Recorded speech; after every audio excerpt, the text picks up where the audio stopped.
Okay, hello folks. I'm here today with Dennise C.Neilson, and Dennise is many things, a writer and a shaman. Would you like to actually describe the many things you do, Dennise, to let people who haven't heard you before get an idea of what you're about? I do intuitive body work. I writer, flute player. Some people call me healer, counselor, therapist. So why would you say some people call you a healer? You must be healing people then. Well, actually, no, I haven't healed anybody. I facilitate the energy. And everybody has the ability to heal themselves, but sometimes they need someone there to facilitate the energy. Mm-hmm. Just like if you break an arm or a leg, you have to have a doctor there to facilitate the setting of the bone. Yep, okay? It's the body that does the healing. You know, the pharmaceutical companies with all the medications they put out, they're not healing anybody. In fact, in my opinion, they're actually making people sicker because we're not being addressed to the proper aspect of food. It's the food that does the healing. The body can do its own healing when given the proper nutrition. Yeah, I've heard other people talk about this. I think the guy called Peter, he was on the Katie show, and he goes very much into the nutrition side of things and basically claims any illness can be healed if it's got the right nutrients to do that. Is that would you agree with that? I would agree with that wholeheartedly, and you know, the chiropractor that I worked with for 13 years, his statement was, "Don't ever think that you are healing anybody." Because he says, I don't even heal anybody. He says, I adjust the spine, but it's the body that does the healing. So that takes the ego out of the equation a wee bit, I guess. Well, it takes a lot of pressure off my shoulders. Yeah. I am not the one that does the healing. If I was to work with you, your body does the healing. So tell me something. Wow. If somebody came up to you and approached you, what type of thing could you facilitate the healing of? Give me it for instance. Yeah, I'm asking you to say, like, if somebody had cancer, say, could you facilitate the healing of that? Has there been things that you have facilitated? Probably that aspect would be, what are you eating? Okay. You know, what comprises of your diet, and what kind of cancer do you have? And more importantly, are you willing to make a change? Okay, so you're working with that person to empower themselves to heal themselves. You got it. That is exactly it. They're there to empower themselves. And we've talked before, again, just maybe we'll do a 10-minute overview of what you've done, and so some background to yourself. Like, how did you come upon this, that you can do this for people? Was it just like you studied this and kind of got into it by talking to friends and stuff, and it developed from there, or? How it got started, I was having back problems. And I went to see a chiropractor, and I'm in his office for like an hour waiting to get to treatment.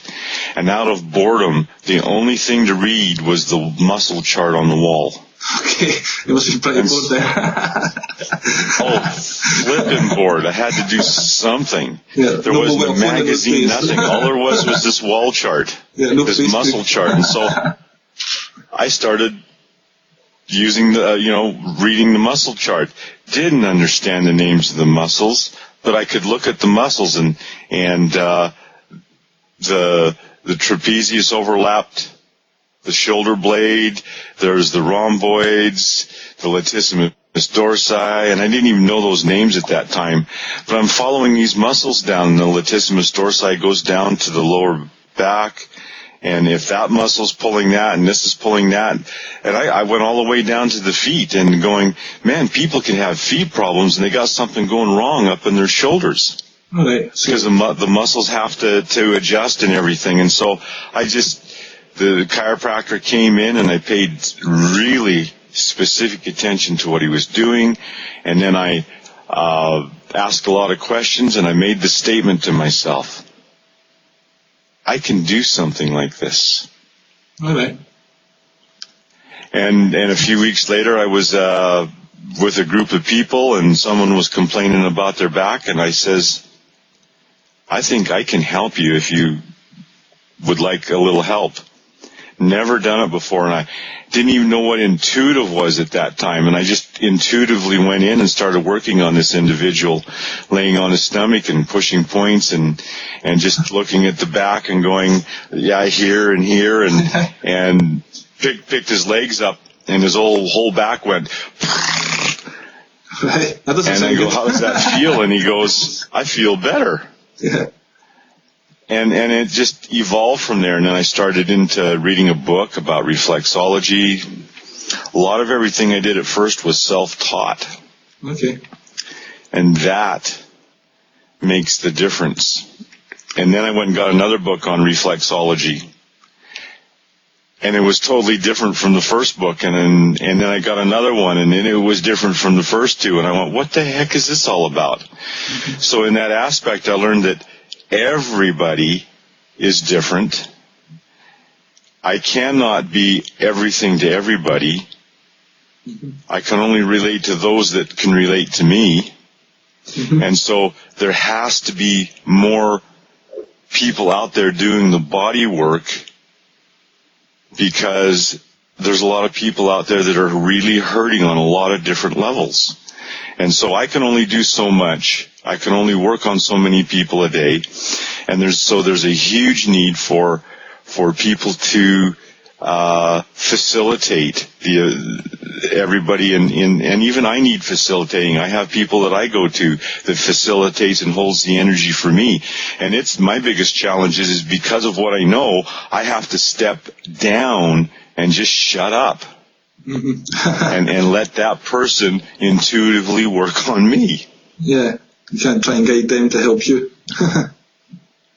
Allow them to facilitate for me so that I can just let it flow for me.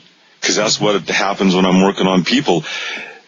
They have to kind of step out of their way to allow me to do what I do, and just let it flow. And my best friend that I'm always working on her, I go, what do you need today? I always ask her that question, and she always says, you always figure it out. She won't tell me.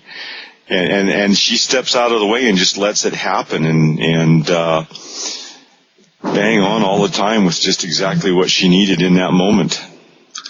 I've only experienced something like that once before. Like being going to somebody for that type of thing before. Back in when I was 23, 24, I was into Buddhism, and I was going to this spiritual kind of house that had different rooms for different types of spirituality and different classes. So there was this one advertised for a reiki healer. So I went there and lay on this table, and this person put their hands over me, and I went to my stomach and said there was a knot in my stomach. And then above my stomach, but it kind of done this pulling sensation. And I felt like it pulled something energetically out of my stomach. I felt like something left my aura or whatever. It was quite strange. Yeah. And I just wondered, after it, I felt a bit weird about that. And then I heard some bad things about Reiki and that type of healing. Is what you do, is that Reiki, or do you know anything about Reiki? Yeah, I'm also a Reiki master, and I've done that with people. What was that going on there? They got. Pardon me? What was that experience? What did that guy do? To understand, what was going on there? Okay, so sometimes where it was in the stomach, okay, or felt like around the stomach. So have you ever heard the expression, I just can't stomach that person today? Yeah. Mm-hmm. Okay, so these expressions that we have really have a lot of deep meaning to them, and we've forgotten how to listen to them. Yeah. And so, and the timeline can be quite huge. So somewhere along the line, there was something or somebody that you couldn't stomach, or somebody couldn't stomach you, and they literally mentally on one level or another, literally felt like stabbing you in the stomach, or their words were focused on that particular area, and you're feeling the energy aspect of that's really knocking you around. And I have literally pulled daggers out of people. Huh. So those energy aspects are there also. So it's very important that we as individuals watch how we talk about people, because if we're talking about someone in not a nice way, we're also talking about ourselves in not a nice way, and we can literally create that energy aspect of hurting ourselves. Mm-hmm. Yeah, I agree with that. So what do you feel? You say you pull daggers out of somebody. Are you somebody on a table and you put your hands over them and you don't feel like a dagger, or do you just feel like some kind of potent energy at that point? You know it's unstable or something? I mean, how do you pick up on these things? Intuitively, one picks up on it, and it's a matter of listening to what's going on and communicating with that person. Sometimes it's an old pain from a past lifetime. Okay. And it's a matter of not being in a box and just kind of, like, the crazier it sounds, the more I have to go with it, you know. Yeah. And I tell people, this may sound a little crazy to you, but this is what I'm picking up, and some people can't handle that. Most people go, yeah, that kind of sounds right, don't understand it. And we don't have to understand everything. The whatever the body's feeling and wanting to express, let's work with that. Mm-hmm. If that makes sense to you. Yep, so you just take every healing session as a one-off, and then just work with whatever presents itself and hope for the best. After it's done. Yeah. So do you get good feedback from people? Do people come to you quite often and say that worked, and they come back for other things and things like that? I have that people come back. Sometimes it's just a one-time thing, and sometimes I've had people that have been a couple thousand miles away and happen to know somebody that's heard about me, and then they come in and I work on them, and I never see them again. And so I never know what's going to happen, and I work hard at not having an attachment to what's going on. I'm just there to be in that moment, working with them, and some of the sessions are as much as 4 hours. Okay. And so it's a real call to, I've only got this person here the one time, let's do the full meal deal. I hate using that McDonald's expression, but that's the way it is. And sometimes I have to work just a little bit with people, because right at that moment their bodies can't handle a lot. Okay. So we have to do a little bit at a time. I was taught that by one friend, you have to do this healing just in little increments all the time until you reach that 75% mark, and then you can take that quantum leap, that last quantum leap of 25%, and do all that last 25% in one fell swoop, because to do it all in a couple hours, all of it, would literally kill the individual. Yeah. Mm-hmm. It's too big a transformation from one state of being to another. You got it. If you could have seen me 20 years ago and see me now, to do that transformation like that in that twinkling of an eye would have probably been too much. The energy levels have to be up. The nutrition has to be in place, and one has to be ready to move into that. I've been in this particular community for a year and a half now. Things are really starting to flow. I had to grow into it, and yet I was able to fit in really well, but I had to grow into myself and realize so much more of what I really am. and what I can really do. That's what you're doing with what you're doing as the work you do as I believe a comedian, correct? As you do that stand-up, and you grow into that, and you evolve into that as you realize what you can do. Take a look at George Carlin. Yeah, I find it difficult sometimes. Hold on, you've frozen there. Can you still hear me? So Dennise has frozen. I love the individual. I read probably 10 years ago and going, man, what a foul mouth he has. Pardon me? No, it's okay. You froze for a while there, but you're back again. Carry on. Oh, okay. And so, and then I got listening to him really deeply and going, he's the only person I know that can make the F-bomb sound good. A lot of people use it, but he's the only one that can just get it out there and put the finger in your face and allow one to say, holy shoot, we've been lied to.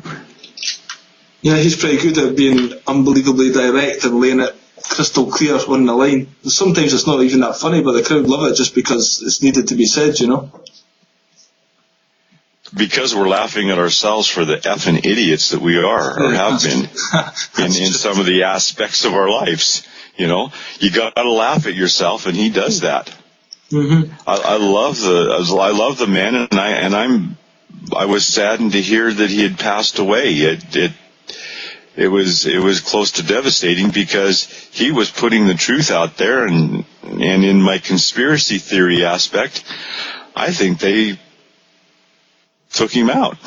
Yeah, we actually did briefly mention this on the last chat we had, and we both agreed, basically, because, he was getting more and more political and outspoken, and he was actually starting to go in some political debates and just tearing politicians up for arse paper, because he was laying on the line the brutal truth, that you have no voice, the corporations are control, blah, blah, blah, and voting's a waste of time, and these guys kind of tried to ridicule him, but he was so secure, and because he has the knowledge of what's actually happening, he was, unaffected by that, and that had a power that came across. And most people, when they hear the truth, pick up on it vibrationally, and that's why people like George Carlin and Bill Hicks affect so many people, because they're speaking that truth that, some people say truth can be subjective, but when you hear the real truth, you feel it. So I think that's what George Carlin was good at, and basically became too dangerous, like John Lennon had too many people listening to him, so these people need to be taken down. So anyway, he could have died of natural causes. Exactly. It could have just been natural causes, but it just seemed, I think, coincidental that he was really starting to become, because up until that point, on stage he always said, he doesn't really care about people and humanity. He thinks they're like, deserve everything they get because we've wasted all this potential that we've got. And he said he had no personal investment in the future of everyone, because he had no children ultimately. And I said that was part of the reason. I think when you have children, you have a responsibility more of a responsibility possibly, to help the planet, So I waffled a bit there. Are you with us? Oh. Yes. There you go. Yeah, so I was listening to the interview you done with Nina. Yeah? Yes. And I was talking about the responsibility for the future of the planet there. She's involved in this ecocide. Eradicating the ecocide, yes. Uh-huh. Would you like to talk a little bit about that? I would love to talk about, I had the interview with Nina. She's a personal assistant to Polly Higgins. Mm-hmm. And it's amazing what Polly Higgins has pulled together as a team. And if you've listened to my radio show, and it's been evolving since I started it, and what came to me here in the last week is why am I doing this show? You know, like, I don't know if you ever ask why do we do anything for that matter? Why are you doing what you're doing? Yep. And it came in very strong to myself. The reason of what I'm doing with the show is I am weaving together all those people that have solutions so that we may live in joy and abundance. And that doesn't mean we're not going to have challenges. But let's take the Alberta tar sands, for instance. I live here in Alberta. The Alberta tar sands has to be shut down. It is creating too much harm. What is Way that exactly? Too much harm. I'm not sure what is that? Oh, the Alberta tar sands. Okay, there's a area up in Fort McMurray, and it's they have this oil in the sand, and it's kind of at surface level, and so they do all this excavating, and they have this oil tar in the sands that they have to get it out, and it's they have these huge tailing ponds, and so it's just a huge, devastating. There's no life around the tar sands. So they've taken out the they've taken out the forest area, and there's no life there because it just doesn't work. So if you go to if you write this down, Billy, Jennifer Burzan. I heard you mention this actually. Somebody flew over that area, you were saying, in the program. Well, there's been a lot of this has become the new thing up at Fort Mac. They got planes flying over there all the time. People are coming in to see the tar sands, and and so Jennifer Burzan flew over it with one of her friends, and I can't remember her friend's name. And Jennifer has done a song on that. I'm trying to get a hold of Jennifer. I'd love to do an interview with her, but the bottom line is it's devastating. And then the people down the river from these tailing ponds, the tribes, the cancer rate is growing like crazy. The sickness that is there. Harm has been created by the tar sands, Alberta tar sands, and it's just not going to work on a long-term basis. It's going to harm a lot of people, and for a long-term time. It has to be stopped. And then there's the hydraulic fracturing. Yeah, and I don't know what you know about hydraulic fracturing. I know it's not good. That is, it's not good. It creates harm, and I don't care what the so-called experts say about it. It creates harm on a long-term basis. Josh Fox has proven that with his documentary Gasland. If anyone has any common sense whatsoever, they would go to the trustees. What the flippin' hell are you doing to us? And what gives you the right to do that? Exactly. Just to mention this, I was just going to mention, Ecoside, this lady who set it up, Polly, just to give people a bit of information about that. She used to, she was a lawyer, yeah? And she was standing in court one day trying to defend somebody who had wrong done to them. She looked outside and seen Mother Earth and says, who's going to defend Mother Earth? So she became like, she took that on board. How can she basically protect the planet from harm getting done? So she's formed this thing, Ecoside, to basically form a law that prevents if any individual carries out any harm to the earth, they can be prosecuted. She's taken that to the highest level, yeah? So that's what that whole movement's all about. And that will stop these things like fracking and this other thing that's going on, yeah? Exactly. And let's put it on a more personable level. Let's say you have a piece of land where you live at right now. Let's call it, for sake of argument, let's say you have a quarter section, and you're taking care of this. You are the caretaker of the land. I want to put that word in clearly. You are the caretaker of that quarter section of land that you have. Yeah, this is one of the things the Native Americans. And pardon me? with the Native Americans, when the white people came and says, want to buy your land, they were like, what do you mean, buy the land? You can't buy the land, it's the land. We're the caretakers for the next 7 generations, the Native Americans would say. So that whole concept of owning land. Yes. So you're right, the caretaker anyway, sorry, carry on. And the most you mentioned, the most valuable real estate on this planet is the body that you own, because our body's made up of the planet. Mm-hmm. And so that's the most valuable real estate. So if you're going to own real estate, what you're doing is creating a slave. Good. Interesting way to look at it. Isn't it? So you have this piece of land, and you have all this beauty on the land, and I have this company that does this seismograph and go, holy shoot, you've got a lot of wealth on that land, and so I want to come onto that land and take it. And this is what they're doing with the pipelines. They're just bowling through people's property, and they are the caretakers of that property, and they will do anything to get the pipelines through.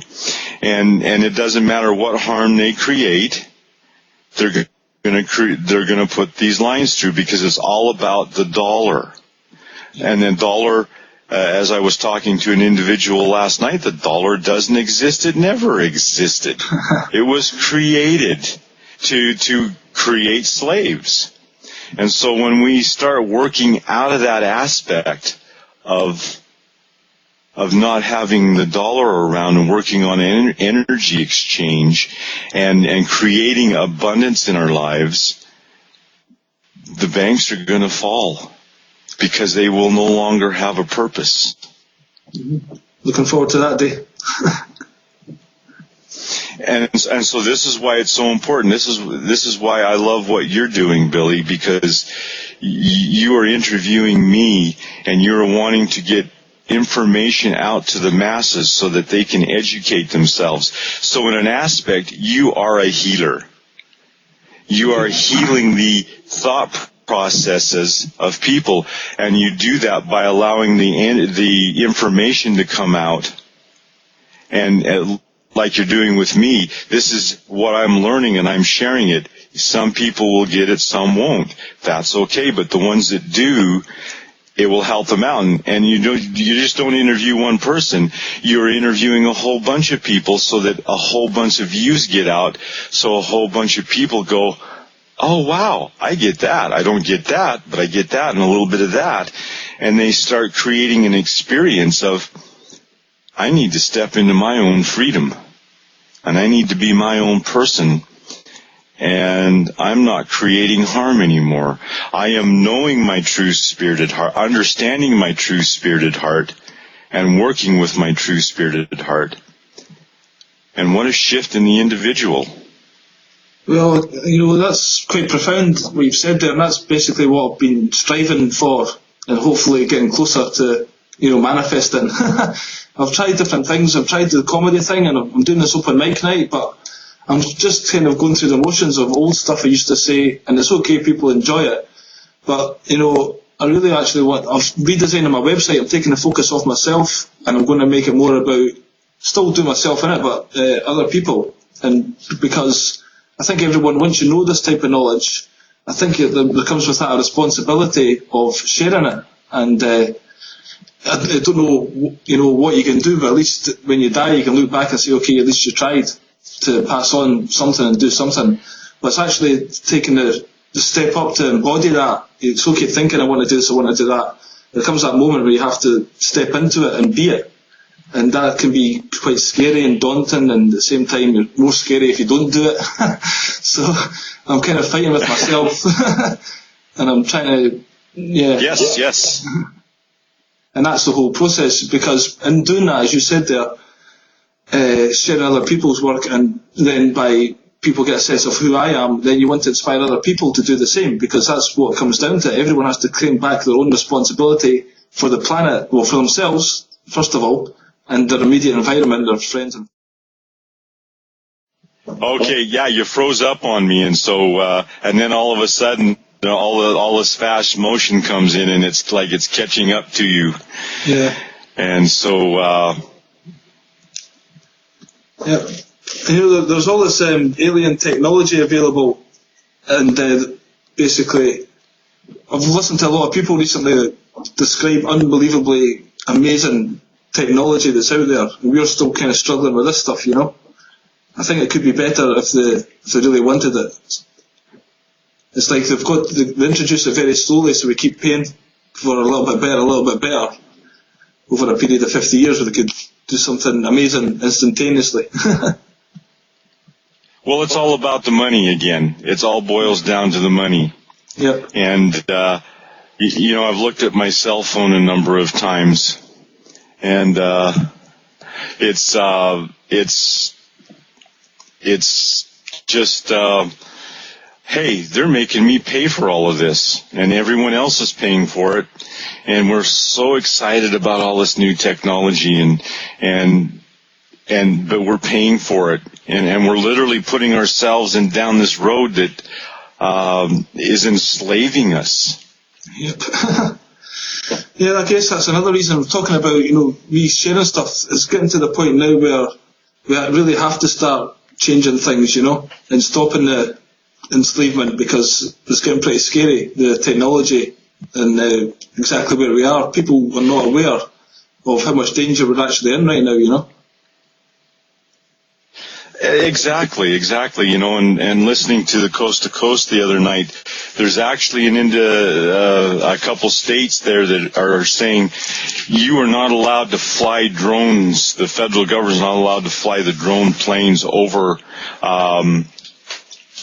their states. It's time to put a really big halt on anything that's creating harm. And as far as I'm concerned, 9/11 was only there to create a solution. They created a problem to create the solution that they wanted. We're here to protect you. Like hell they are. They're here to enslave us, and we're not going to put up with it. Thank goodness for that movement. I can't even remember the name of it, that started a year ago. Thank goodness for the Idle No More movement. They are there in the process of awakening people. There are so many of us out there saying, it's time to wake up. It's time to step into your power, not somebody else's power. It's time to claim your power back, not keep giving it away. And this is what you're doing with your work. You're in that process of teaching people how to be in their own power. And it's not about overpowering somebody. It's about standing here as this individual and going, no, you're not doing that anymore, because that creates harm. Yep. And the thing is, I was talking, when we were talking in the groups, and how can we work together to make this world?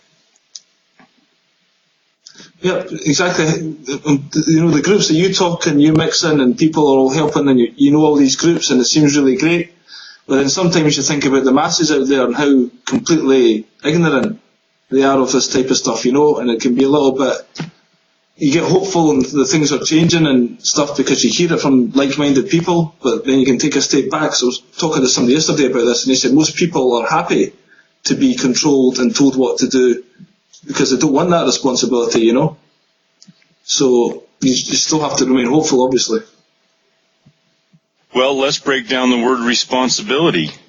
Responding to your abilities. If you don't want to respond to any of your abilities, then why are you here? What is your purpose? I am responding to my abilities, and even if you've never done it before, you respond to the ability that, and it's all inside each individual. It's all inside each individual. How are you going to respond to what's taking place? And sometimes we just have to meet the right person that we resonate to and go, holy shoot, I get me. Because I'm around that individual, I actually get me. And then that person steps into their power, and then they have their strengths, and they combine their strengths with the other individuals that have their strengths, and all their strengths are being put into the center of the nation's hoop, and we're going, this is how it is supposed to be, because under clan mother law, we are now taking care of ourselves and we are taking care of one another. Oh. In the corporate aspect, it's give me the damn dollar because that's how I've invested it. Mm-hmm. Yeah, well, two things. You mentioned the dollar, to me, it's just this piece of paper that we're all taking, so seriously at the end of the day. Like America, they lent lots of dollars to foreign countries, took all their gold back. Then these countries had all this paper sitting in their bank going, okay, it's just paper. They've got all the gold. They've got the valuable thing, It was a big contract just to convince people that paper is actually, got inherent value. And we've just the belief that we invest in that creates its power. And second of all, I'm glad that you mentioned there about where you are just now. This, because I'd like to talk a little bit about, you said there that your powers have been coming out since the people you mix with. It kind of brings out your talent. So for the past year and a half, you've been working with Clan Mother, as you mentioned there. Would you like to talk about where you are and the work that you're doing there? Well, the title, and it's not about being, this is my title, this is who I am. No, this title is the air of responsibility that I have as the sacred two-spirit to the head bear clan mother of this planet. Okay, and most people will just wonder, that's going to confuse a lot of people. Can you break down those two things? What your definition was and the other one. What do you mean by those two? Well, the clans used to, that was the, okay, I'll break it down this way. We have countries now, and we have provinces, and then we have the municipalities. Mm-hmm. And we go around electing these trustees that aren't following that aspect anymore. Life was given to us by Mother. Okay? I've never seen a man give birth yet. No. And I don't think many men want to go through that aspect. I can only put it this way. Can you imagine your penis expanding 10 centimeters so you can give birth?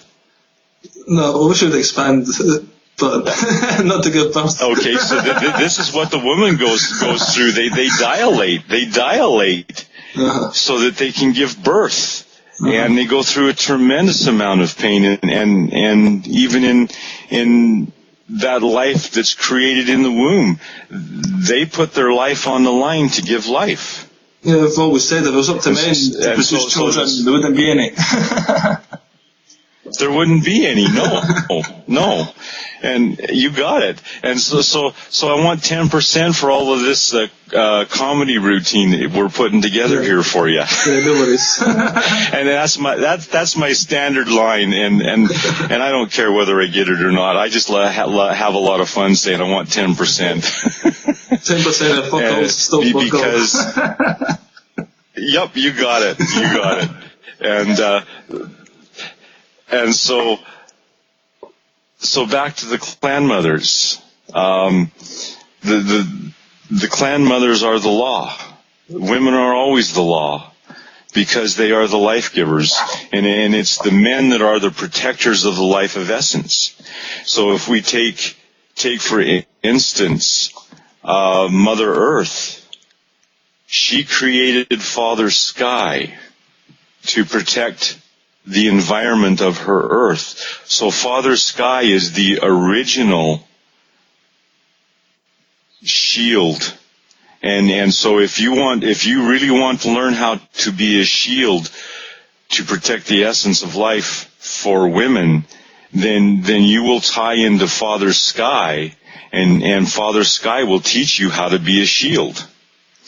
And so the clans, we all have challenges. So let's take, for instance, the one clan is they're having a drought in their region, And so they move into the territory of another clan, and they're taking, maybe killing a few more deer, and because they have to eat, and that clan says, you can't do that, that's our territory.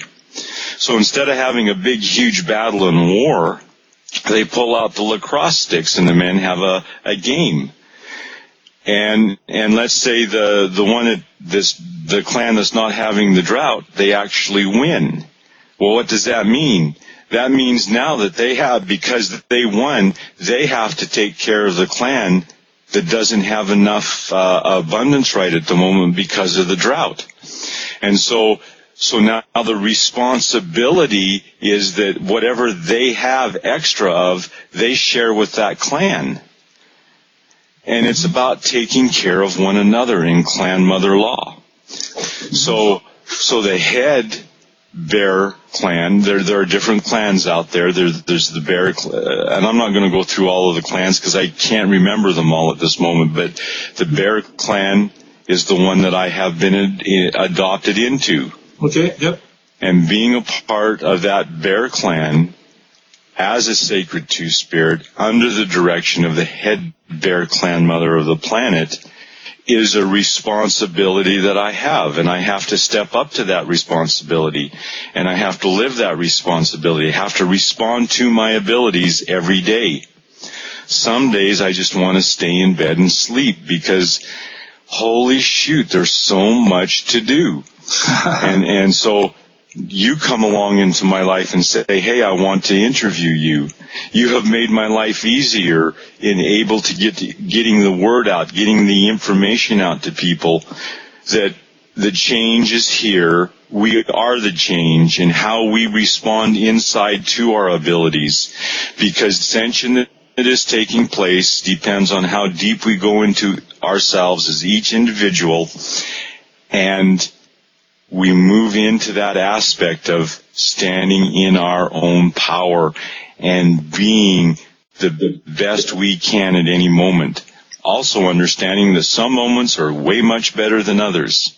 Like the first time I had to run the studio on Blog Talk Radio, 19 minutes I went not being able to connect to my guest. So I had all of this editing to do, so I had to step into editing and learn all about that. Then I'm still in the process of how do I upload all this beautiful editing that I've done onto YouTube and into Blog Talk Radio. I'm responding to my abilities, and each step allows me to become a stronger individual. That's all we're looking for in ourselves, is to be a strong individual that contributes to the center of the nation's hoop. That's simple. Mm-hmm.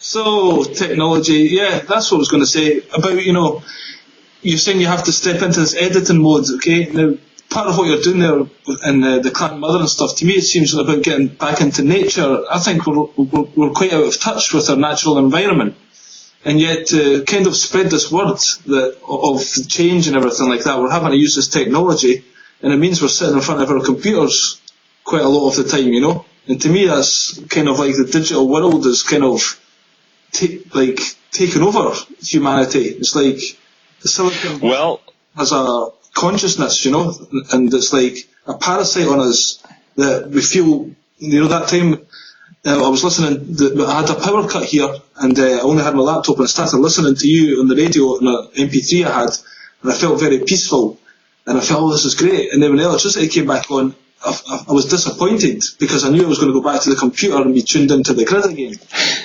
And it's just sometimes a battle going on, Yeah. That is a challenge that we have. It's about being, how connected can you be to yourself, or how connected can I be to myself as I'm working with this technology with you. We have this ability to share now, clear across the world. And that's, it's astounding that we can do that now. And I look at that and go, wow. I literally know people from all over the world. I've done that through the sun dances that I've supported. I'm doing it now with the technology that we have here, and it's astounding what we can get done, because there is so much to do. There is so much to do. The world has become smaller in some ways.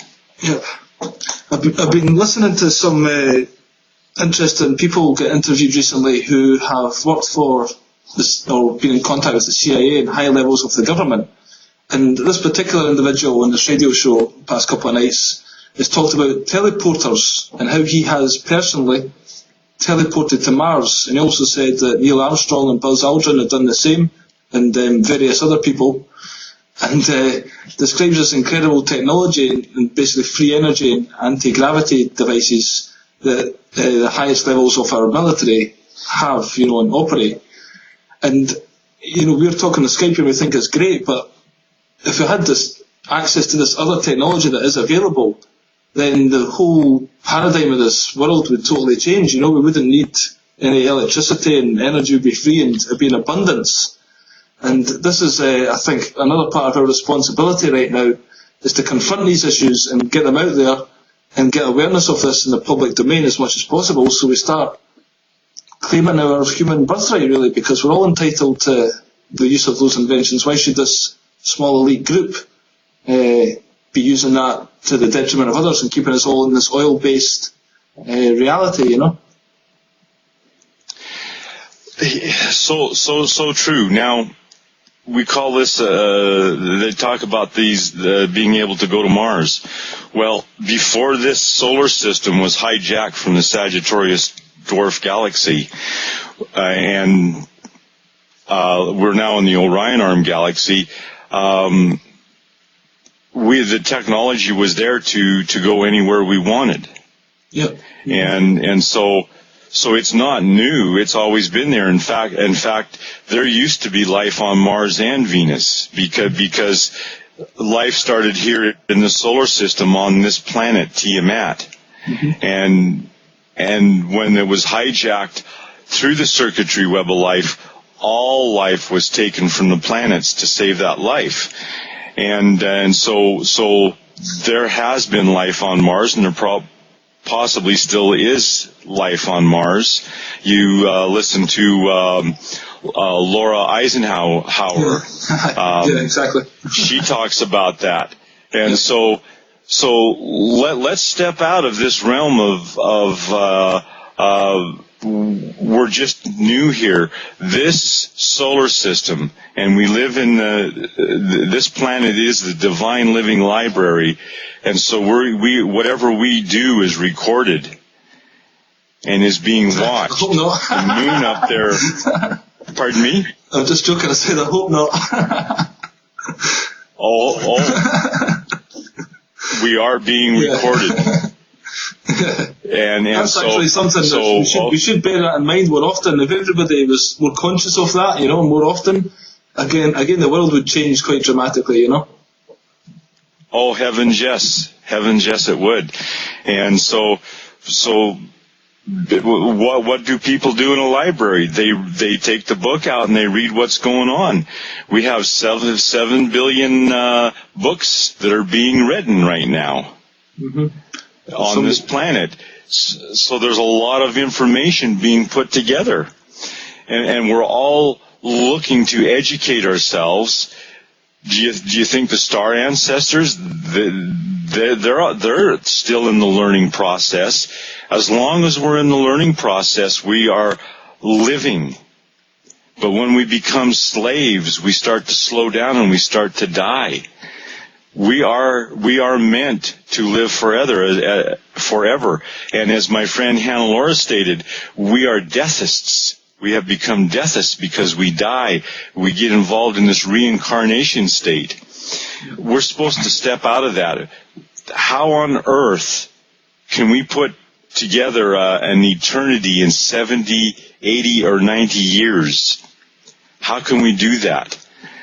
No, we're meant to live forever, and experience a lot of joy and abundance. And And that doesn't mean we won't have challenges. We're going to have challenges because we're learning. Just like we're going through the challenges with this technology here, this show shutting off on us because the frames freeze up. We're learning, and we're going to overcome that which is in front of us because we're responding to our abilities, and we all have beautiful abilities. There is a divine spark in each of us that is wanting to lighten up and experience all the beauty that there is. Can you imagine going to Mars for a visit? Yep. It's possible. Yeah, it is, yep. Could you imagine going to another universe in another galaxy? It's possible. Yep. The moon up there was created by the Grand Galactic Council. They do exist. You get into Nassim Haramehn's work and listen to what he has to say, and I've had the opportunity to listen to him on a very personal basis, and he says there is a galactic federation out there. Yep, I've heard there's two variations. There's the real one and a kind of false one. And basically trying to get our kind of worship from them, whereas the real one don't want our worship, they just genuinely want to help. But it's just one person's viewpoint. Yeah. It's facilitating the energy like I do with people. If I do too much, I take their power away. I don't want their power. I'm still busy trying to work with my own power. Yeah. I don't want to overpower anybody, and I don't want anybody to step on me. And so it's responding in there to our abilities so that we can go, hey man, you got something really neat to offer me, and thank you for being in my life.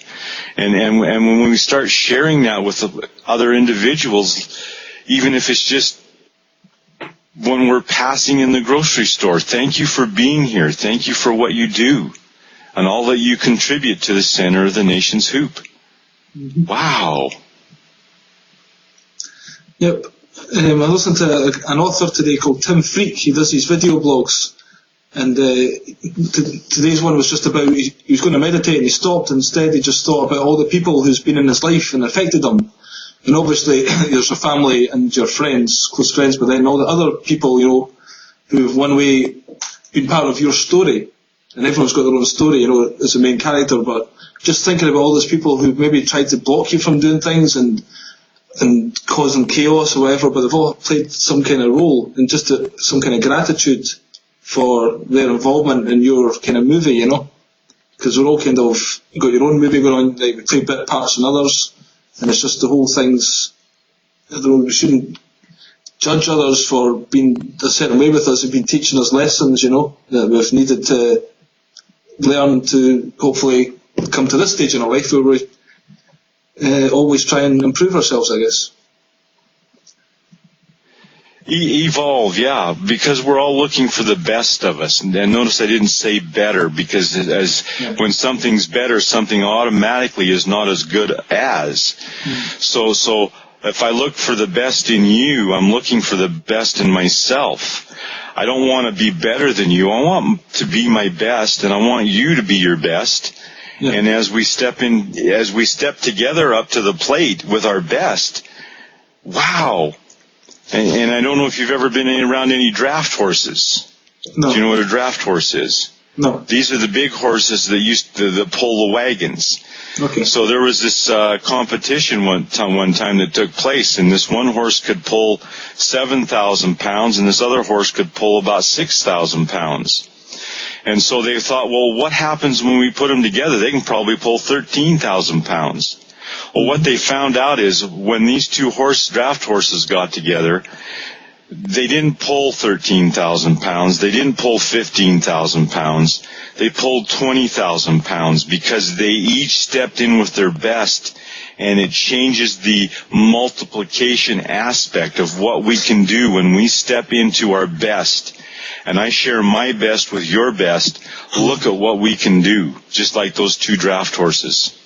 Yeah, it was a very interesting story, yeah.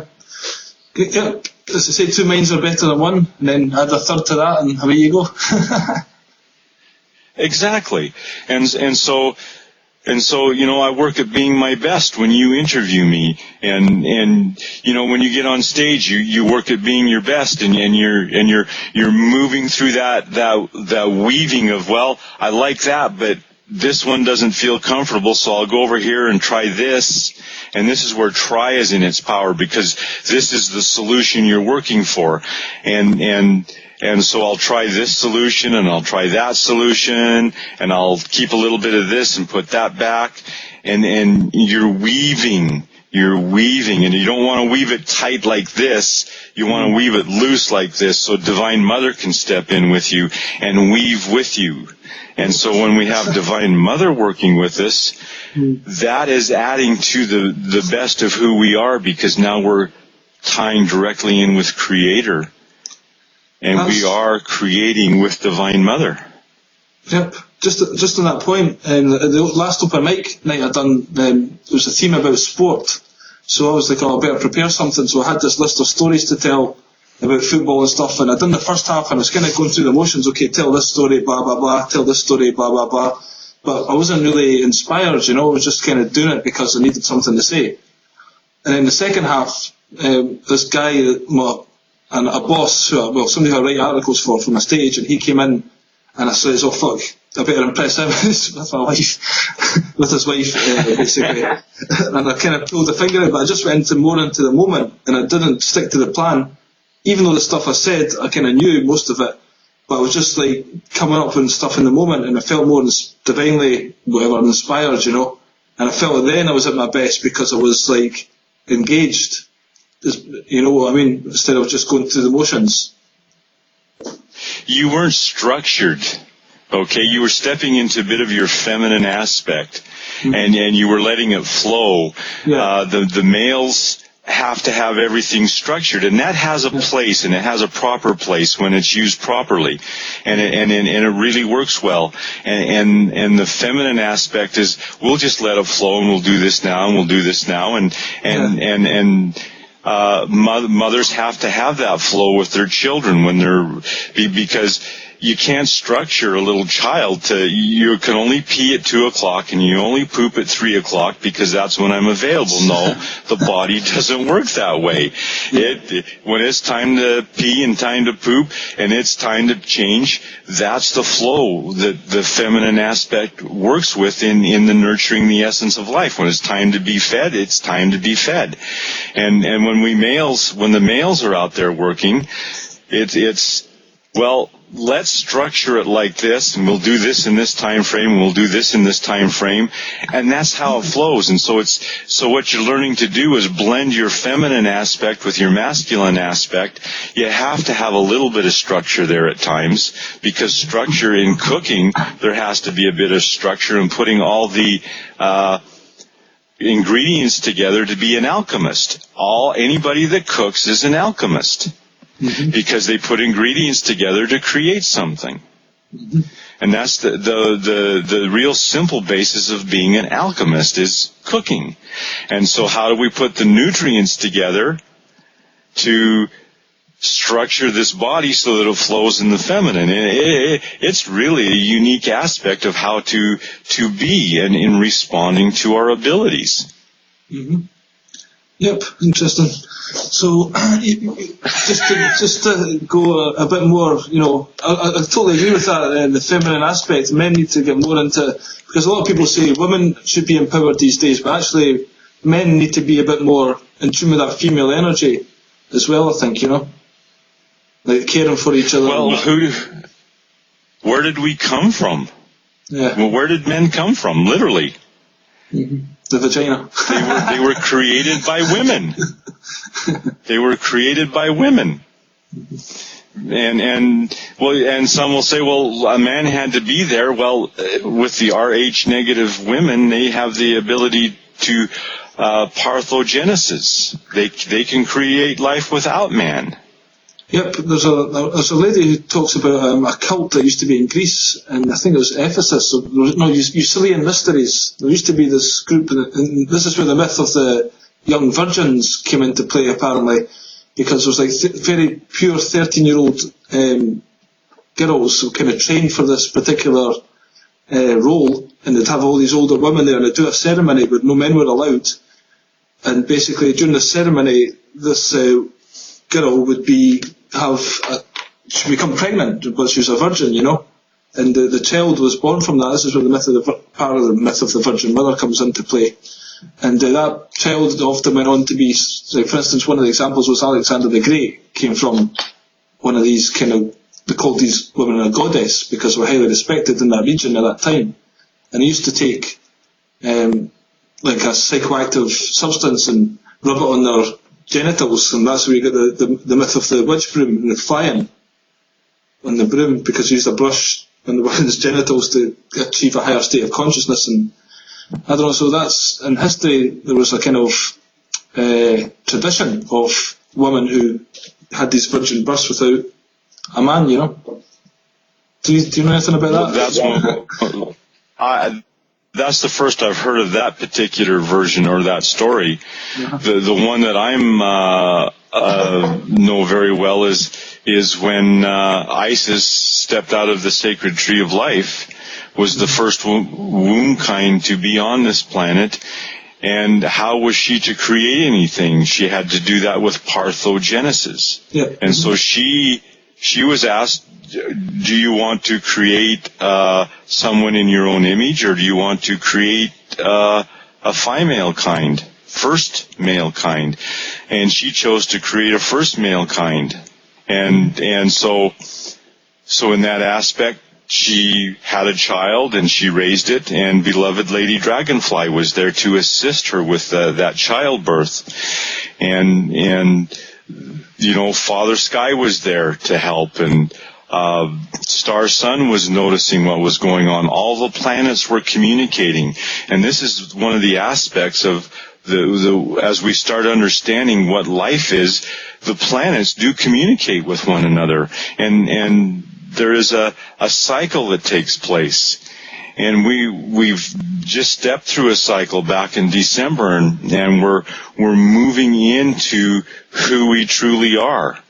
We are all being allowed to step into our power and be at our best. And that being at our best allows so much more information to come through to teach us who we truly are in the remembering of who we really are in our true spirited heart. Yeah, I was actually going to ask you if you thought anything actually happened on December 21st, 2012, because I personally did, and my friends or anything would say no, you know, or not them all, but I've felt a different energy since then. It's more of a case of just like, okay, fuck it. And I think that day almost actually, it was such a date and time that we're all been waiting for, you know, the most anticipated date really in modern human history. And then to get to that day and seemingly nothing happened, it kind of created a release for, okay, we can't rely on that date anymore, we have to do it ourselves. And then I don't think that was part of the psychology of after it. It's like, okay, well, we better go on with it because that date's not going to save us anymore. But probably at the same time, it was an astrological event, you know, that probably is affecting us now as the planets move into different positions. We're getting these new energies that we've never had before. Definitely. See, now, for myself, through the 18th through the 21st, we were in ceremony with the lodge. Okay. And I happened to be a fire keeper. I happened to be a keeper of the women's lodge. And so those 4 days that I was in ceremony, there was a lot of meditation in building the fire and putting the grandmothers into the fire and all of that work that is included in taking care of that lodge. And I was going deep within myself, and as I'm listening to you talk, you went deep within yourself also, but you may not have realized it. But being in that ceremony, I was going deep within myself, and that last day, as I sat in that lodge, and I'm being very quiet, we're all being very quiet, and I'm going deep within myself, and I literally saw the vision of the caverns of myself that I was walking through. I was that deep into myself, and going, wow, and it reminded me so much of the caverns that I walked through down near Carlsbad, New Mexico, where I went 750 feet down into Mother Earth and looking at all the wonders that she has down there. And it was a profound experience to take place. And so if we are going to ascend, and this is what this shift is about, is ascension. Ascension is going within inside oneself and taking care, for the analogy, taking care of my own backyard and not worrying about what other people are doing, because my backyard needs a flippin' lot of work done to it, so I have to respond to all of my abilities to take care of my backyard, because you're busy taking care of your backyard and your neighbor's taking care of their backyard, and because all of our backyards are being taken care of, we're now stepping into that ability to respond to who we truly are in our true spirited heart. And there are no more arguments, because we're not going, you're not taking really good care of your yard. Yeah, no kidding, because you look at my yard, you're not taking care of your yard. Yeah. That's simple. And so if we're all taking care of our responsibilities, then we step up to the plate with our best, and we put that to the center of the nation's hoop, and we go, man, look what we are all doing. Wow, I like what you're doing. Get back up on stage and do that again, because I need to learn something, because you've taken such beautiful care of your backyard. Thank you for taking care of your backyard, because now when I'm around you, I go, I got a lot to improve on myself, and now I can step into my abilities and respond to the whole picture of being who I am. Yep, very well said. I was going to say, most people are working, they've got responsibilities with like financial and their families and things like that, and they don't really consider about stepping in. They're doing their best, basically, what they think is their best, by going to their job and doing the best they can, Do you think there's any way that people have to, find out who they are, their purpose in their life, and start to embody that and step away from the corporate fiction world to be their best? Or can they be their best within that world and still, be joyful and happy and contribute energetically to... I guess most people, they're not very happy at their work, so therefore they're not at their best. Do you know what I mean? Okay, let's define what best is, and I can take my friend's daughter that had her arm run over by a school bus. How does one respond to something like that? That kind of a trauma that literally leaves one in an aspect crippled. I've watched their daughter mature in this particular accident that happened to her, and like she had all the muscle torn off the top of her arm where the bus literally parked on top of her arm. She's had pins put in her wrist. And so the parents have had to respond with nurturing, and they've gone through all their guilt. Why did this happen to their daughter? I'm gone through mine. Why did this happen to this beautiful little 16-year-old girl? But it happened. Now what are we going to do with it? And that aspect works the same with people are in this system of things. We'll call it the system of things is where we're at this particular moment. How do we work with that? As the best we can with what we know at the moment. Because when we don't know that we don't know, there isn't anything we can do about what we don't know, because we don't know. And so the more information and the proper information, not the, what's the term we use, all this disinformation. We want information that has some substance to it, so that we can work with substance instead of disinformation and bouncing around, because too many people get their exercise by jumping to conclusions. And that's what disinformation does, is allows people to jump to conclusions. And that's all the exercise that they get. And so we want information that has substance. We want to be connected to our true spirited heart. And then we want to be in a very calm aspect of going, what the hell did you just say? Because I didn't understand any of it. Could you expound on that for me? And so that person, if that person isn't busy in their exercise mode of jumping to conclusions, they will share what they have. And in that sharing, each other's best comes forward. So if people are sharing in scarcity, they're going to be stuck in that scarcity. And if people are sharing in abundance, there's going to be more abundance there for everybody. And that doesn't mean that we all have 6,000 square foot houses and that we all have 6 or 7 cars, because we can't drive 6 or 7 cars at the time. But the abundance is the joy that we have in relating to one another. That's where the word relationship source more or less comes from. How are you and I relating to one another? What's the relationship we have? Can I allow you to be a comedian on stage and just be whoever you are? Or is there a charge there and I go, what the effing hell are you doing?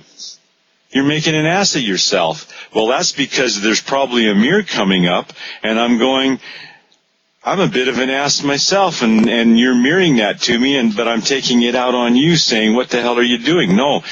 And it's all in this relationship aspect of how we look at one another, how we look at ourselves, and how we respond to what's taking place. George Carlin could just say, F you, you're a stupid effing idiot, and people would laugh at it because they were able to laugh at themselves and be totally who they are, and just be the individual. And that's what all George Carlin was wanting to do. Smarten up and get with it and quit being a frickin' slave. And start responding to your abilities. And that's all you're wanting to do with your work. You're wanting people to wake up. And in that aspect of wanting them to wake up, you're waking up. And you're doing something. You're interviewing people. You're working hard to be all that you can be. And I commend you for that. That's all we're all wanting to do, is just be that. Yeah. Be at our best at any given moment. Man, don't I go on a rant. Thank you so much. I needed that. Cool. Feel free to rant. I don't hold myself back from time to time. Yeah. Yeah. I don't know, you can only try your best. Sometimes you feel as though, like, you pick something in life, like, I want to be this, a comedian, or a blah, blah, blah. And then you feel as though you have to be that other thing, and then you try to be it, and it's like not really you. You know, you have to find yourself within that as well, you know. Yeah. Well, I remember at one time I wanted to be an RCMP officer, but I was going to have a bit of a challenge because I'm a little bit colorblind. So if you can imagine a colorblind RCMP officer going, yes, I have this car, I could be blue, but it might be purple. And the person might have been wearing a gray suit, but I'm not sure about that because I'm colorblind. And their eyes may have been blue, but they could have been hazel because I can't tell colors. Could you imagine a colorblind police officer putting a report in? And so I immediately decided that, no, this isn't going to work being a colorblind police officer. Know your limitations. So I'm not going to go that route. Pardon me? I think quite an important thing is to know your limitations sometimes, you know? No. Oh, heavens, yeah, we have to know our limitations. And so, but I have done the ride-alongs with the RCMP. All right, so you got to and so I've got to do that. And I didn't have to do a lot of it, but I got to do it, and it was interesting to see what takes place there. I wanted to be a fireman, but I got to be a volunteer fireman in this community that I lived in. And being there, I got to make a difference in the fire department. I was able to contribute and make a difference there. And going out on calls, I learned a lot. And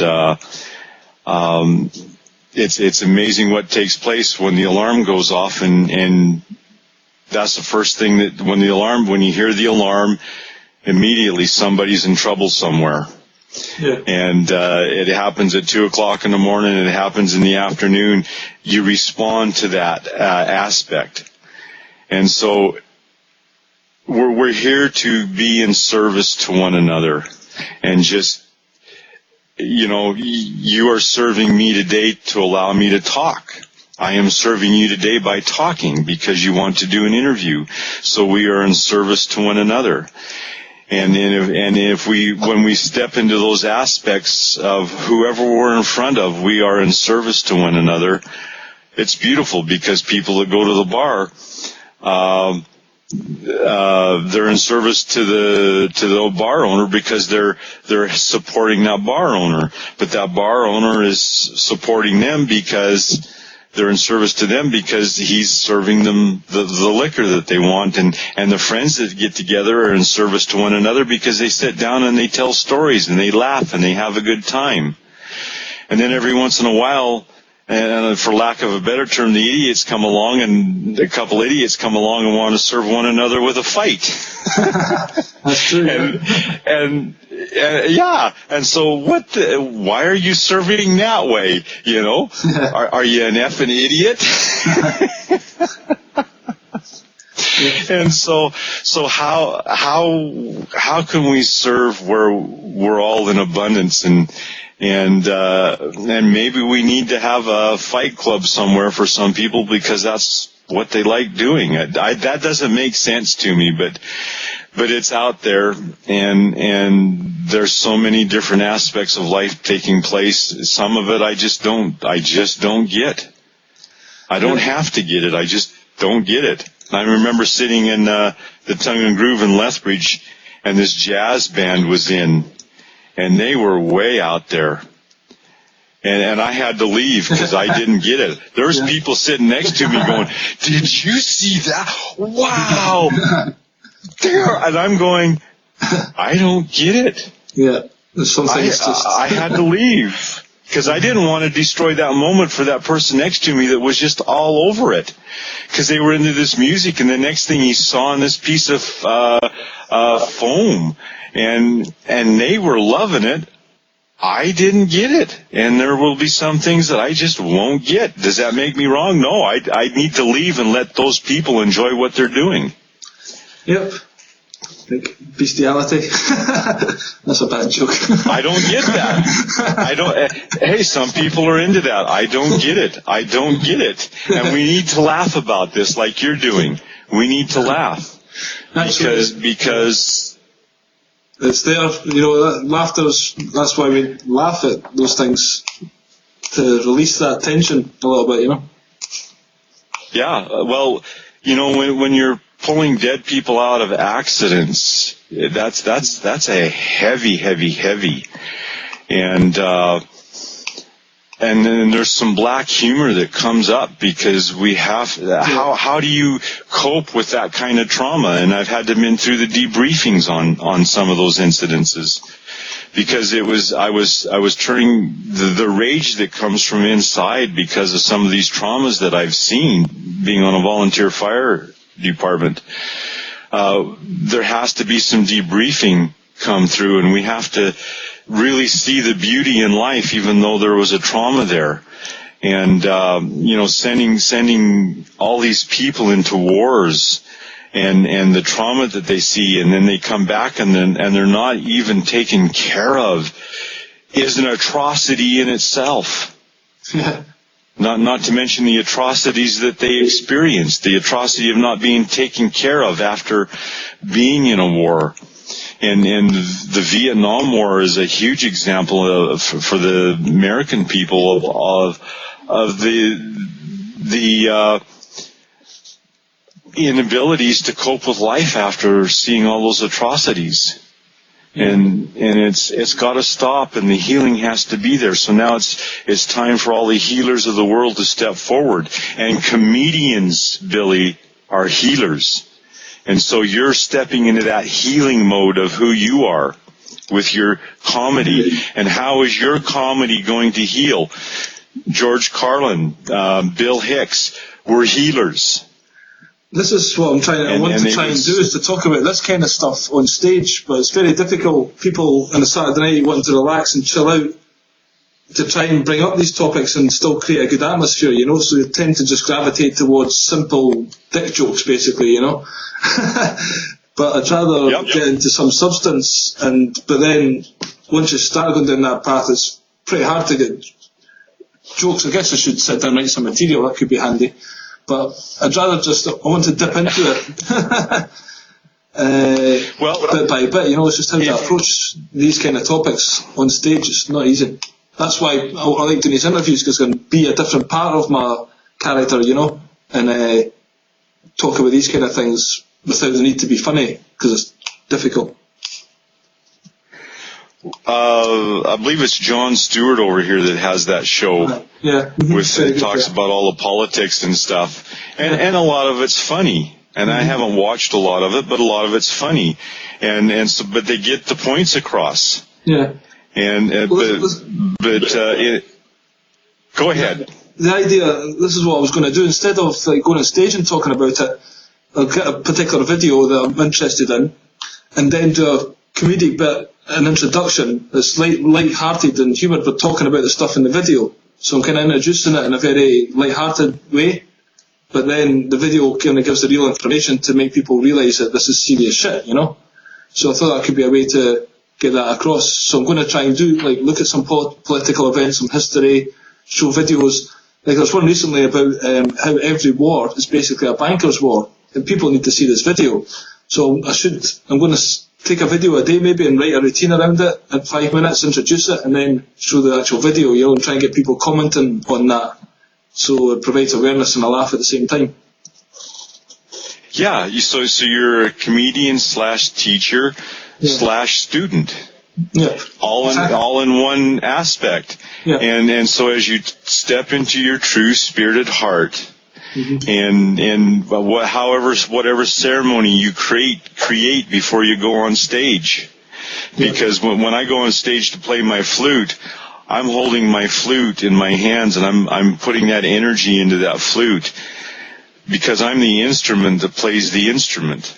Mm-hmm.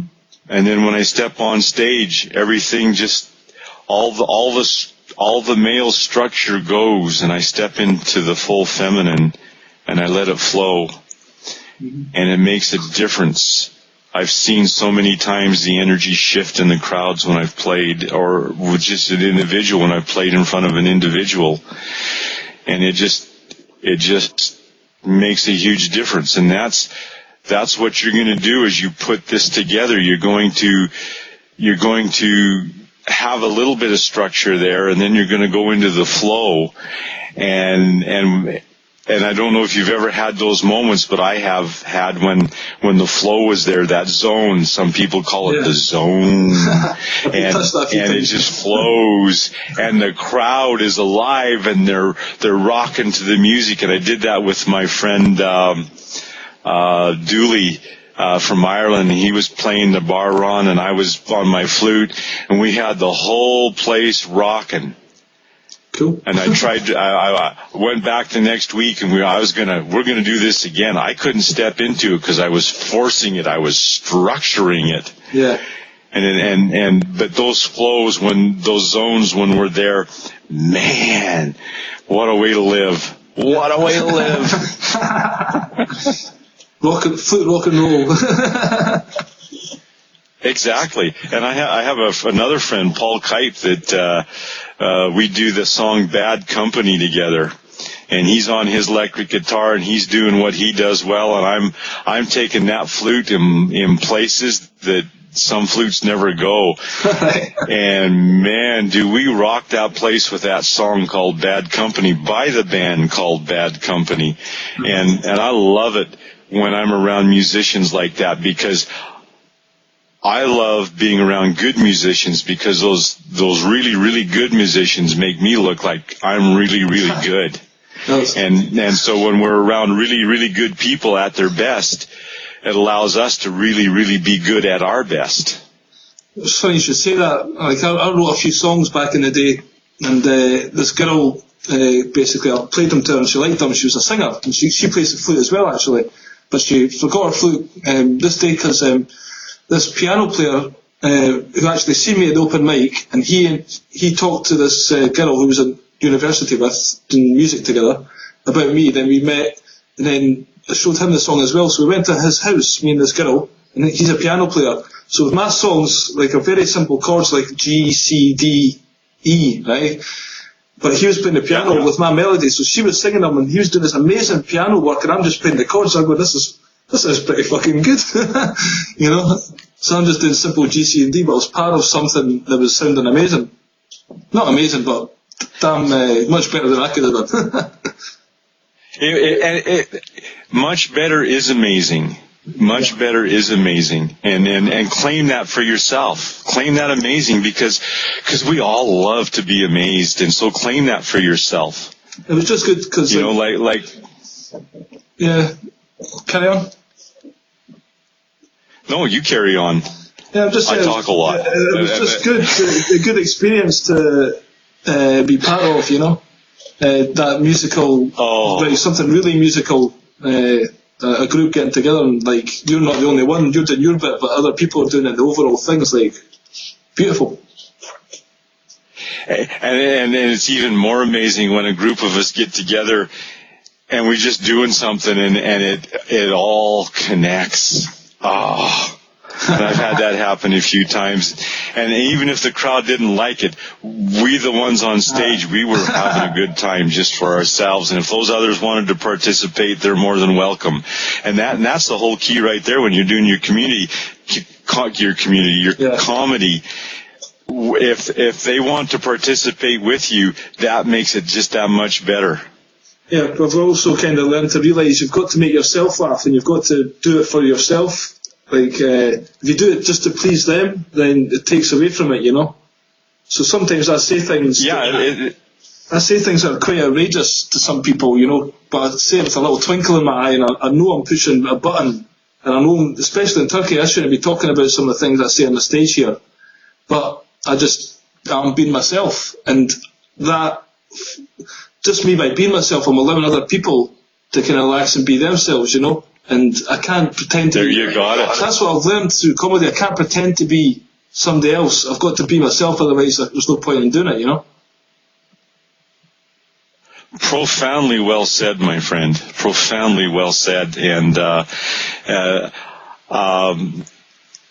most places where I go, when I get that twinkle in my eye, the comment comes out, smartass. And I get a lot of that, and I enjoy it because I know I'm being myself, and I like laughter, and I like being funny, and so smart ass is a compliment. I take it as a compliment. Yeah. And so when I'm teasing my clan mother, she sometimes she sticks her tongue out at me, and sometimes she does at me and calls me a smart ass. But I know we're having a good time, and we're getting rid of the tension together, and we can chuckle at ourselves, and we can move on and get the job done. Mm-hmm. Just I want to actually go into this a little bit, because we've touched on it briefly about the clan mother and stuff there. And, you know, first of all, we'll direct people to the website. It's Sunkel, how do you pronounce it? Sunke, S-U-N-K-E, templetrust.com. Okay, so... And carry on. You can go into the manuscript, read the creation story. Mm-hmm. Go into the movies and watch some of the articles that we've put up about cannabis and how cannabis heals. Go into some of the other. We have an excerpt from Star Trek, and I found all of this very informative. And so if you're wanting to inform yourself, there's lots of information on the website to inform yourself. Yeah, I have a page there that has my flute music. It has some of my writings. Go around, read all that you can, but get into the manuscript and read about the creation story that has been talked about there. And understand when you see a little triangle there, that's delta. There's the delta 9 Luciferian frequency. There's the delta 9 mitochondrial DNA. Delta 10 mitochondrial DNA, delta 9 frequency. So either you're going to get it or you don't. If you don't get it, that's fine. If you do get it, that's fine too. But if you step in with interviews with what the clan mother on the site as well, which kind of gives quite a good basic grounding before going into the manuscript. Yes, there is that too. There's those interviews that came in around this time last year, and so you have to take everything in. It's you know, if you're going to make a cake, you just don't use the one ingredient to make the cake, which is water. You got to have the flour. You've got to have the all the ingredients to make a cake. If you're going to make a meal, you just don't have the one ingredient to make a meal. You have to have all the ingredients to make it complete. And so if you just read one paragraph and it doesn't hit you well, and you call that a bunch of junk, you've really done an inservice to yourself, because you haven't taken all the ingredients in. And maybe all those ingredients just aren't where you're at. That's fine. But until you have all the ingredients, you don't have the full recipe, and you don't have anything that's really all there. And so how can you make a judgment or a statement about something unless all the ingredients are there? Life is beautiful. Life is beautiful, and when all the ingredients are there, it is astoundingly beautiful. Mm-hmm. So, I mean, this manuscript is an amazing piece of work, first of all. And would you say, so this, the clan mother, she's wrote this, and she claims that she is genetically goes back to Isis, who was the first woman to walk out of the Tree of Life. And the Tree of Life was the first plant on Tiamat, which was Mother Earth. So from Tiamat grew this cannabis plant, the hemp plant, and it started life on the planet, so all the other vegetation came out of that. And then once the world was kind of a living being with all this trees and everywhere, then Isis walked out of the first Tree of Life, and then working with the Divine Creator, she produced man, and then life has came from that. That's the story, it's in that manuscript roughly. Would you say that's a literal thing, what happened? Or is that like a myth? Because like most religions, like Christianity is a myth, I would say, and you take elements of truth from that story, but that manuscript written in such a way is deemed literal, yeah? Based on my experience with having been raised Mormon, having gone through the creation story that the Christians use, and state that God created man and took a rib out of man to create woman, because man needed help. It sounds really nice. But as I read the manuscript, and I look at that, and I was taught that Lucifer was just the worst one around. You don't want nothing to do with him. And here I am reading this manuscript, and I'm going, Lucifer? Okay. I didn't get mad. I went to the source, and I said to the person that wrote this, I says, can you give me your understanding of Lucifer, because it's way different than mine, and I need some clarification. And she explained it to me, and I still didn't get it. And so there's probably a dozen times that I says, can you explain that to me again? Because I just don't get it, because I have this other mindset from being raised Mormon that says that it's not bad. Well, as I pondered it, and I would work with my mind and I would work with my heart, and I'm going, okay, let's just say that maybe I wasn't raised with the right story, even though it may have its good aspects. Let me look at this other one, and what is the Delta 9 frequency, and what does it do? And it operates under the direction of Divine Mother. And so, wow, Divine Mother, and life comes from Mother. That's a self-evident truth. as I stated earlier, I have not seen man give birth yet.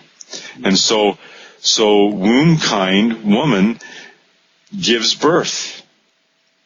Life comes from that. And so, I better start honoring and respecting that which gives me life.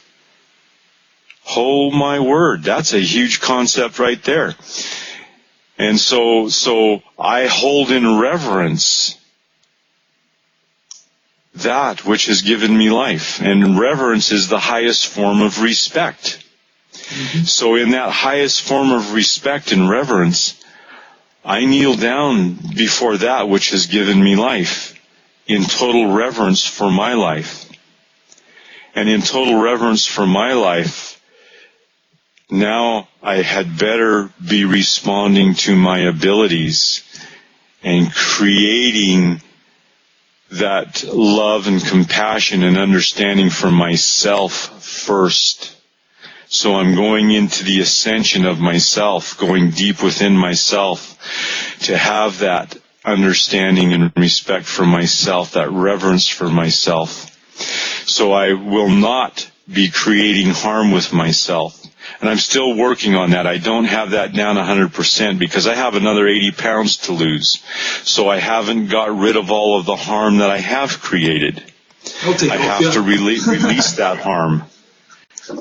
I have to release that harm, and that goes with all the emotions and beating up of myself. And so I'm in that aspect, and that's what we're all looking towards. So yes, be there with an open mind, an open heart, and read it. And I read it, didn't get it all. And then I read it again, didn't get it all. But when it really started clicking for me is when I started recording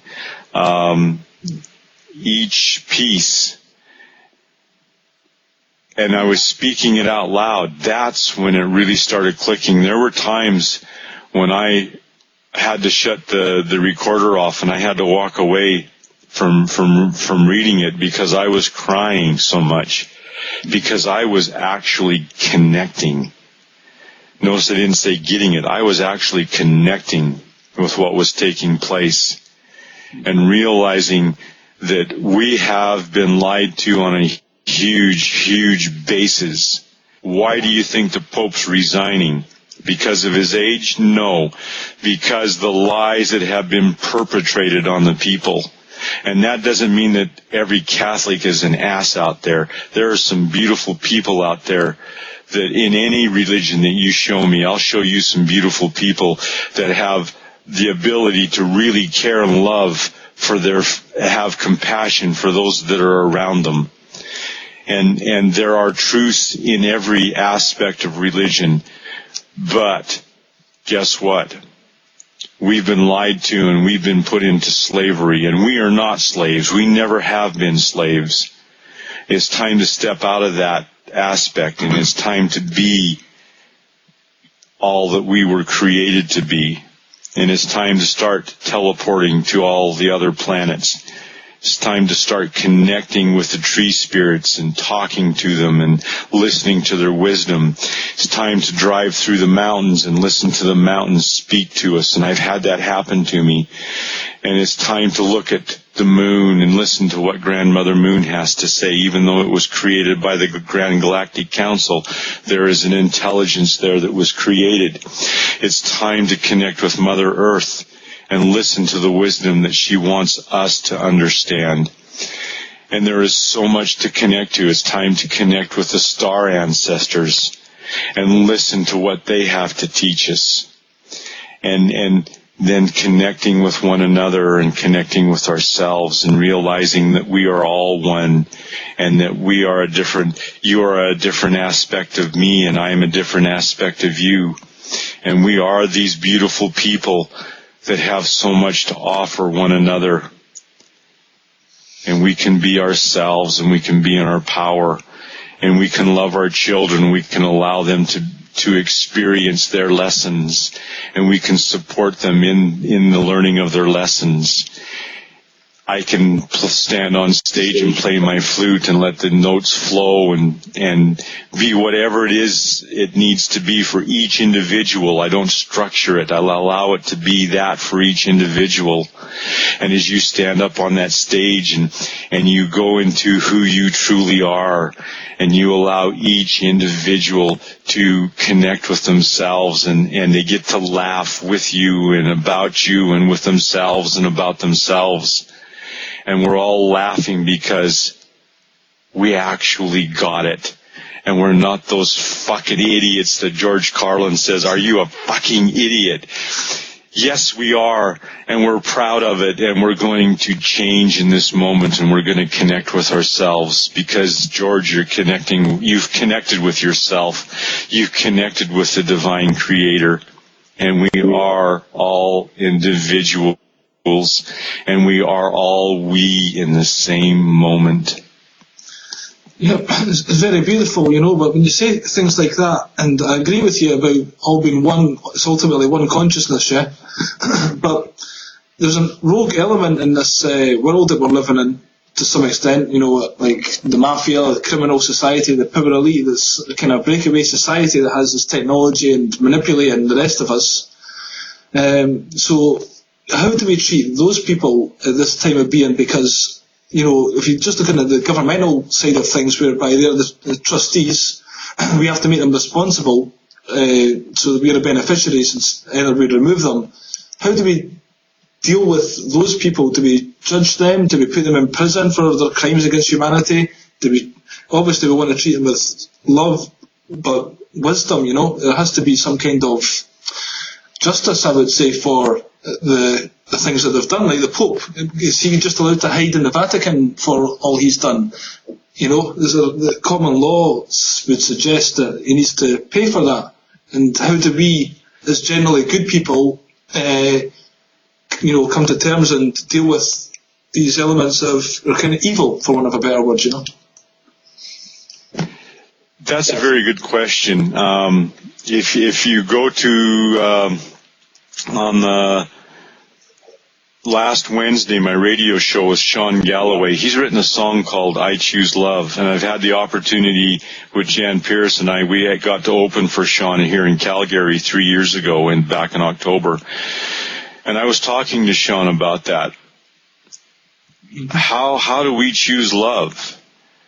And I asked that same question with Carol Friesen when I did an interview with her. How do we choose love? Well, it's about loving ourselves first. And yes, there are people out there that really do horrific things to other people. But how do we love them? Is that individual willing to change their ways? If they're not, then they're creating harm.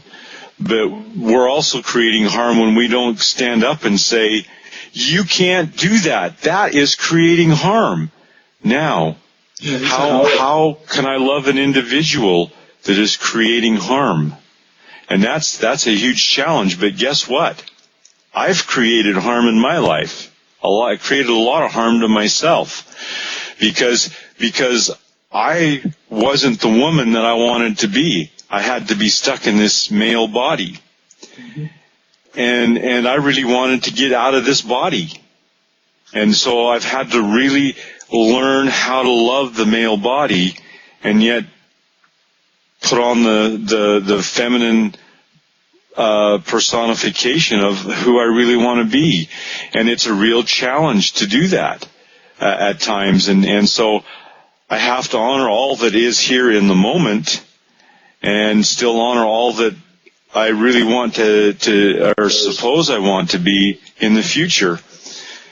And so if that's what I'm going through, I'm guessing that probably I may run across a comedian someday that's going through that when they stand up on stage and go, "Well, this is what I want to do, and this is what I want to be, but how come it isn't coming together?" And so I've really thought hard about getting rid of this life, and I've thought of ways to do it, but every way that I thought about was going to cause some harm to somebody. And so I don't want to cause harm to anybody, so now I have to find a higher road, a higher way to do this, and it's called living my life to the best of my abilities and improving on those abilities every day. And then sometimes there's a backslide, and then I got to start all over again. But because I've done so much more in the past, it's a little easier to go up those stairs again, and into that ascension deep within myself. And so, the Pope. How do we love the Pope? And I'm not a Catholic. I have no affiliation with it. But my ex was raised as a Catholic, and she's a beautiful person. And and her parents were Catholic, and so they were beautiful people. But because of the horrific things that the Catholic Church has done over the centuries, are we going to put it all on the Pope now? No. But he's actually coming out and saying, well, this isn't what we've always taught. It's really actually different this way. And so everyone is going to have to stand in front of their own mirror, look at their own selves, and that's where it goes back into being in their own backyard and saying, I've got my backyard to clean up. And that Pope's got a much bigger backyard to clean up than the rest of us. It's called the world. And it's called the world, yeah. But so does every trustee. Every trustee and every beneficiary on this planet has a backyard that they better start cleaning up. I've been working on mine for a while.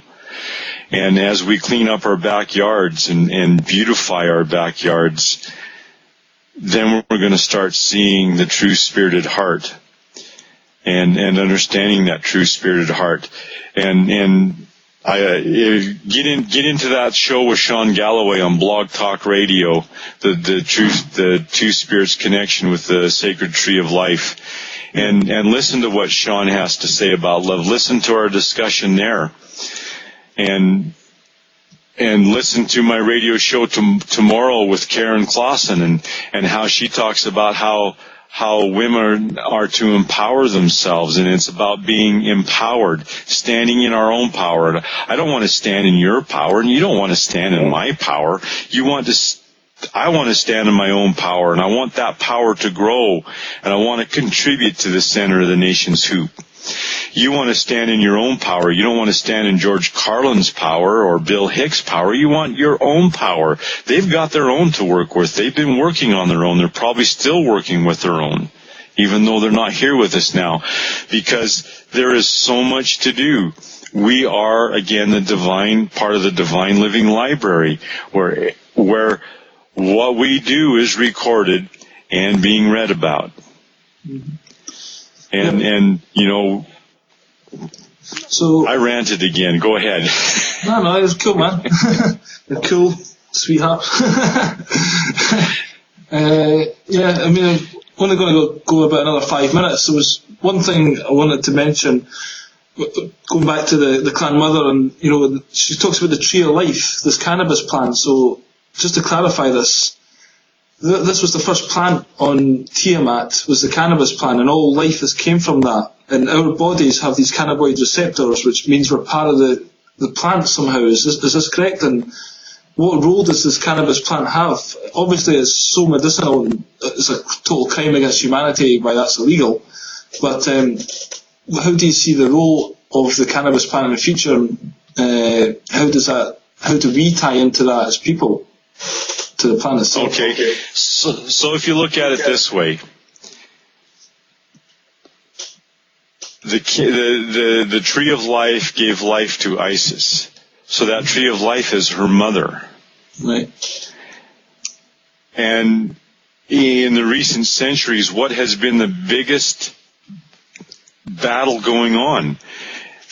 To get rid of the tree of life and to put all mothers down that are connected through the Rh negative blood. I'm on the radio. So in that aspect, we have to understand that this war has been perpetrated on Mother that gave us life. That gave us life. Mm-hmm. And it's time for us to step up to the plate and say, you cannot harm Mother anymore. Because we are a part of Mother. We are in an essence Mother. We are in an essence Mother. Mm-hmm. Why would we harm ourselves? Why would we harm ourselves? Mm-hmm. I was just having a look for that website there. Eradicating Ecocide is this lady Polly and Nina working together to kind of make this a practical, real defence for the planet legally to stop any harm getting done to it. You know, that's what's required basically. Because it's okay. I don't agree with the legal system. I think it's all, common law is one thing, natural law, but the whole civil system is like a fiction imposed on reality. But if that's what we need to do to at least begin the transfer of from one way of being to a new way, then it's important that this project and movement is successful, and putting people personally responsible for any damage that they do to Mother Earth, basically, our mother. Makes sense, really. It does, and we harm Mother Earth, we're automatically harming ourselves. Mm-hmm. Why would you shoot yourself in the foot? Yep. Why would you get a gun and shoot yourself in the foot? Yep, and then the other one in the kneecap, and just keep doing it. And then you go, I hurt so bad and I can't figure out why. Well, for crying out loud. Yep.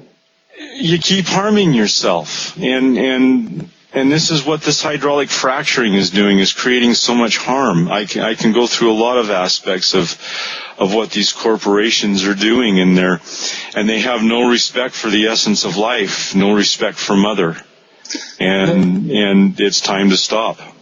Yep. So just once again, do you think you could mention the website to go and find out about yourself and the movement? Sunke Temple Trust, SUNKE TempleTrust.com, and You've got a page on there. I'll have to say it's not probably the most user-friendly website around, but just go through it and read and listen and enjoy yourself. Enjoy who you are as you read that, and see where it takes you. See what it does to you, because it's all about you as you read it. It really is all about you. Yeah, I thought the website was very well done, and I thought it was a great job. And there's a video page there. It's not there's a manuscript and interviews with the clan mother, and there's your page. It's all very interesting. But you've also got a video page. It's got tons of very incredible information, health-wise, and different types of aspects that from YouTube that you've got there. So you've got a good collection of videos. People can delve into that as well for a general. Yes. Mm-hmm.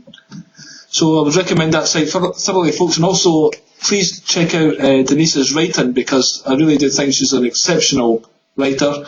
You wrote one recently on Facebook about addiction, and that really had touched a particular spot in me. I thought that was really, sometimes you hear stuff at the right time, and that was one of those things. So I would recommend checking out writing, and some of her flute playing as well is very beautiful.